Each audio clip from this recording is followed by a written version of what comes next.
புரட்சி பாரத கட்சியினுடைய தலைவர் இளம் புரட்சியாளர் திரு ஜெகன்மூர்த்தியார் அவர்களின் ஆணைக்கிணங்க இன்று தமிழகம் முழுவதும் மாவட்ட ஆட்சித்தலைவர் அவர்களிடத்தில் ஆதி திராவிடர் நலத்துறையை சமூக நலத்துறையாக மாற்றப்பட்டதை கண்டித்து இன்று அனைத்து மாவட்ட தலைநகரிலும் ஆட்சித்தலைவர் இடத்தில் மனு கொடுத்துள்ளோம்.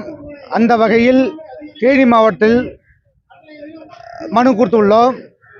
1988ஆம் ஆண்டு தாழ்த்தப்பட்ட மக்களுக்காக ஆதி திராவிட நலத்துறை என்ற ஒரு துறை உருவாக்கப்பட்டது.